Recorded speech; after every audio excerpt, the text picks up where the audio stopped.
For a long time, the Democratic People's Republic of Korea, or DPRK, has been trying to make itself self-sufficient in food production. Something we might take for granted in other countries is very hard for this one. Reliable information about the country is hard to come by. The government's official channels are not exactly super credible, and so people mostly rely on anecdotes or rumors. But we're going to do our best. In this video, we're going to parse what we know about the DPRK, or North Korea. I will use the two names interchangeably, their agricultural instability, and what the government is doing about it. But first, let me talk about the Asianometry Newsletter. If you subscribe to the channel, you should also sign up for the newsletter. Read the full scripts to older videos, with extra commentary after the fact. There's also newsletter exclusives. You can find the link to the newsletter in the video description below, or you can just go to asianometry.com. As of right now, you can expect a new newsletter every Thursday at 1 a.m. Taiwan time. Historically, Korea's north was its industrial heartland, the south its breadbasket. The geography reflects this specialization. 80% of North Korea's land is composed of mountains and uplands with deep valleys in between. The majority of the country's 25 million people live on the coastal plains and lowlands of the west. About 15% of the country's land is arable. It does not sound like a lot, but plenty of countries can feed their people with less. The global average of arable land per country, for instance, is 10%, and in case you're curious, Taiwan's arable land percentage is about 17%. Most of North Korea's farms are located on the country's west coast, where the land, weather, and growing seasons are more favorable. The cropping season is generally short, the weather can get quite harsh during the winter, especially in the mountains, and the summers are short, hot, humid, and rainy. About 60% of the DPRK's rain comes between June and September. The remaining 40% is widely distributed and sporadic, which leaves the country vulnerable to droughts and floods. These extreme climate events are worsened by inadequate infrastructure and deforestation, as we will discuss later. At the founding of the DPRK, the Workers' Party of Korea, or WPK, inherited from the Japanese occupation government an advanced industrialized society. Even taking into account the damage sustained during World War II, North Korea held 72% of the peninsula's industrial capacity and over 90% of its hydroelectric capacity. Much of this was seized by the ruling WPK regime. Land belonging to Korean landlords and Japanese colonialists was also seized and redistributed to the peasantry throughout 1945 and 1946. This might be considered a land reform situation. In previous videos, I have talked a little about post-war land reforms in Taiwan and Japan, as well as how they might unlock untapped agricultural capacity and wealth for society.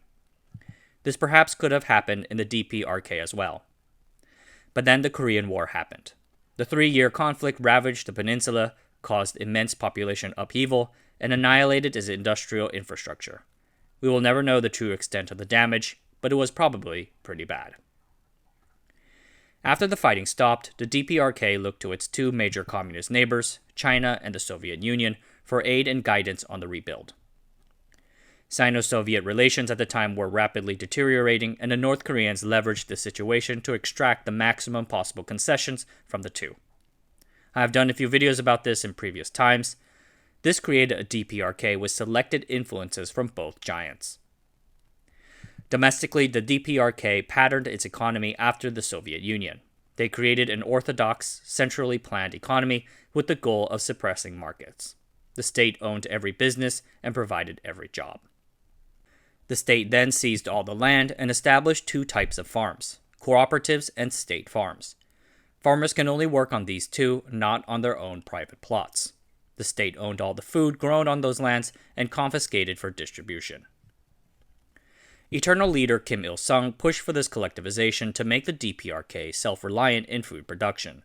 It was in line with the country's official state ideology, which emphasizes political independence and self-reliance. It also increased North Korea's distance from the Soviet Union, which at the time was advocating for a very tight economic relationship. The collectivization drive, criticized even by its communist bloc peers, would lead to food shortages in the mid-1950s. In response, the North Korean government heavily pushed the use of fertilizers, pesticides, tractors, and irrigation systems. Yields stabilized, but left the North Korean agricultural sector dangerously dependent on certain raw inputs like oil. Over the years, North Korea accumulated vast debts to their major benefactors, the Soviet Union and China. These unpaid debts eventually led to the Soviets withdrawing a variety of subsidies in 1987. That same year, the DPRK instituted a range of new agricultural reforms. They doubled down on double cropping and fertilizers. To expand their total arable land, they raised forests, reclaimed tidal land, and cleared hillsides.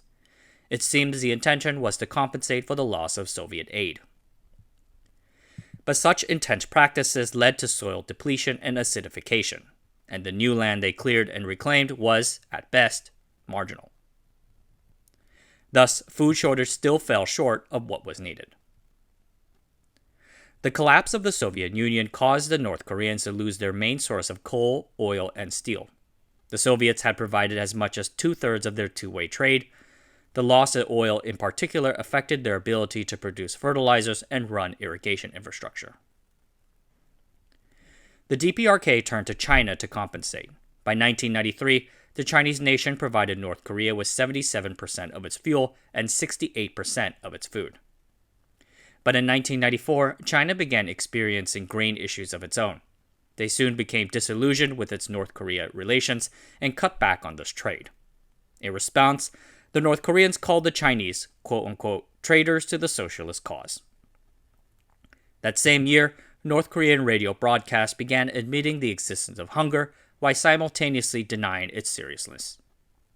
We do not know when exactly the famine began, but studies of North Korean mortality rates during this time in 1993 imply that certain provinces had already begun experiencing famine conditions. In 1993, rations were delayed or temporarily suspended in certain provinces.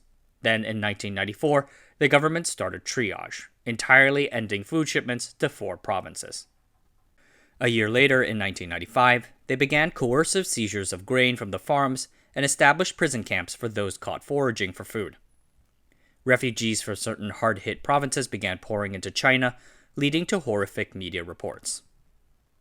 That same year, 1995 and 1996 to a smaller extent, the country's 4 western provinces, where most of its farms are located, experienced flooding. The waters collapsed terraces and silted fields. The North Korean government claimed that 5 million people were displaced, over 1 million tons of grain were lost, and an estimated $15 billion of damages occurred. No doubt the floods were pretty bad, but it's likely the government exaggerated the extent of the damage. Food shortages existed long before the floods began, and the numbers did not always match up. For instance, a UN survey could only count 500,000 displaced people rather than 5 million. Playing up the damage from the floods and subsequent droughts allowed the government to save face while requesting aid from South Korea or Japan. Simultaneously, it deflected outside criticism of the political regime and its governance. This international food aid helped, for sure, but not all of it ended up in the hands and mouths of those North Koreans most in need of it. Many charitable organizations eventually pulled out of North Korea due to its disputes and a lack of accountability. This was and continues to be a contentious debate with regard to North Korean relations. To sum it all up, we know that a famine of some sort occurred in the DPRK throughout the 1990s, and that it was pretty bad. But how bad it was, how many people died, and even when it actually started and ended remains uncertain. Death estimates range from 220,000 to 3.5 million. Best guesses are probably somewhere in between. The country's agricultural production has improved in the years since the 1990s. This is due to a combination of international aid, favorable weather, and economic reforms. But North Korean farmers continue to face a number of crop-growing challenges. Much of what we know about the DPRK's agricultural situation today comes from international aid programs which have been operating in the country since at least 2011. Their information is as reliable as anything you can say about the country, but remains subject to interference from North Korean institutions.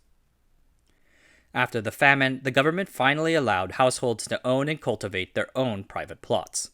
People grow potatoes, corn, and vegetables on these small gardens. Since they are privately owned, they tend to be well cared for and have played a large part in improving the country's food security. In 2012, the Kim Jong-un government made certain economic policy changes to devolve more authority to the lower levels. Now, actual workers on the collective farms can make more of their own decisions, material and investment planning, for instance, rather than just blindly following party orders. This is nothing like how Deng Xiaoping reformed China's agricultural practices, but it is a step forward for sure. DPRK propaganda proclaimed that these reforms have given flexibility to farmers to be creative. But as with everything in North Korea, we do not know the extent these reforms have been implemented, as well as whether they are actually impacting the bottom line statistics. One of North Korea's biggest agricultural concerns is its deteriorating soil quality.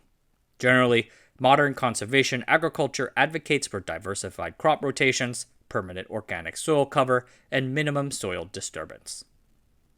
North Korean farmers very aggressively plow and till their soil. They also blast it with a lot of chemical fertilizers, which, as I mentioned before, has caused the soil to turn acidic. This interferes with the soil's ability to absorb air and water, as well as the plant's ability to take up nutrients. North Korean farmers also very aggressively double crop, which means to plant several crops in the same area or same crop year.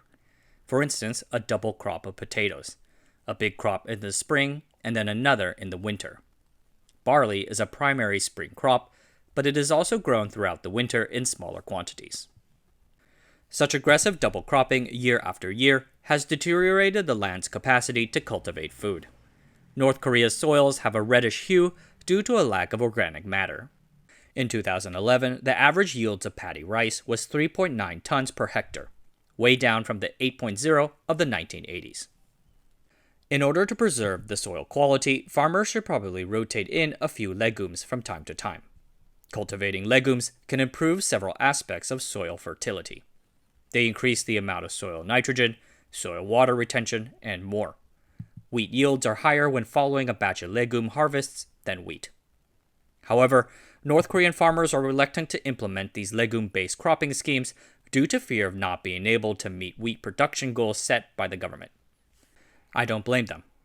That situation is unlikely to change so long as goals and plans are set by edict from above.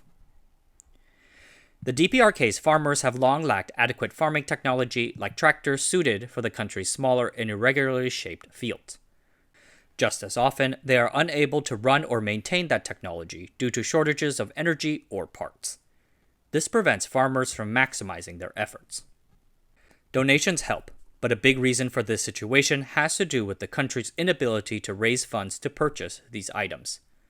Those within the DPRK assign the blame for this to the United States, pointing to American trade sanctions like the Export Control Act and the Trading with the Enemy Act. I want to note the former passed in 1940 and the latter 1917, long before North Korea existed as a state.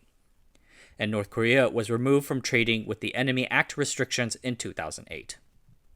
I would also be remiss to remind viewers that both China and the Soviet Union, hardly American lackeys, withdrew support and aid to the DPRK on their own accord. The country is a notorious deadbeat. Over the past few decades, the North Korean government has intensively exerted to expand its overall arable land. But the best land has already been cultivated. So much of these efforts involve cutting down trees on the hillsides to make way for terraces.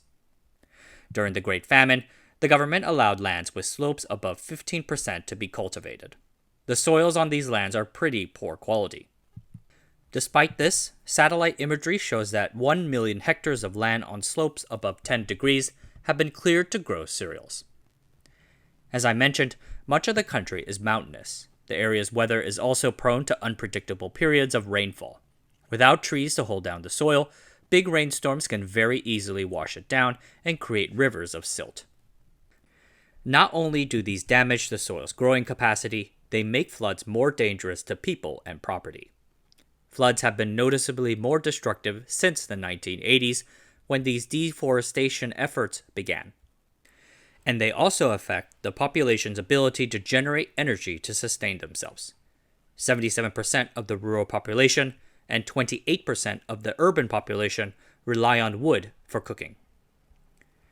The work of Nobel Prize winner Amartya Sen notes that famines happen not only because food crops fail, but also because food distribution networks collapse.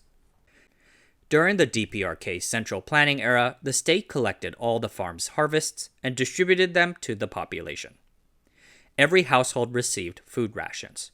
How big those rations were was determined by occupation and household size. During the Great Famine, even when food was available, oil shortages made distributing that food difficult. That old food rationing system collapsed, and ordinary North Koreans resorted to illegal private markets for access to food. When you hear the words black markets, you might think of gangster tough guys from the movies and whatnot, but North Korea's black markets are generally run by women. They are mostly just housewives making and selling stuff to keep their families alive. After the famine subsided, the North Korean government at first attempted to crack down on these markets, but after a long and bumpy while, they formalized them, providing them with housing facilities and even security. The government refused to call it market reform, but that's essentially what it was. Today, defector surveys say that most ordinary North Koreans get their food from these markets, as well as the private plots that I mentioned earlier. The government has also attempted to revitalize the old food ration system, but to what extent it now exists is hard to tell. On one hand, defectors say they no longer receive food rations from it like back in the old days. But we also know that the state is still taking up to 70% of state farmers' annual harvests for distribution. So I reckon that those rations are only going to the country's political and economic elites to retain their support of the regime. The North Korean government has seen its budget and resources vastly depleted over the years. They are trying to do all of this reform with an official government budget of something like 3.3 billion USD, a 2007 figure, and a nominal 2017 GDP of 30 billion USD. Kim Jong-un clearly considers the reform and revitalization of the country's agricultural sector a core aspect of his policy. He has repeatedly said in speeches that he wants the country to focus on improving people's lives through increased food production. But his government has been rather short on putting forth concrete policy solutions for making this improvement. Most of the things he says are vague, like a seed revolution, or more of the same, like double cropping. While distribution has indeed improved, and famine is no longer a major threat, the situation still falls short of self-sufficiency. The country's farms have suffered real abuse and soil damage over the decades, and these proposals are not going to help. The fundamental agricultural situation needs to change before North Korea's people can start seeing enough food on the table. Alright everyone, that's it for tonight. Thanks for watching. If you enjoyed the video, consider subscribing. Check out the newsletter, follow the podcast, or follow the Twitter. Want to send me an email? Drop me a line at john@asianometry.com.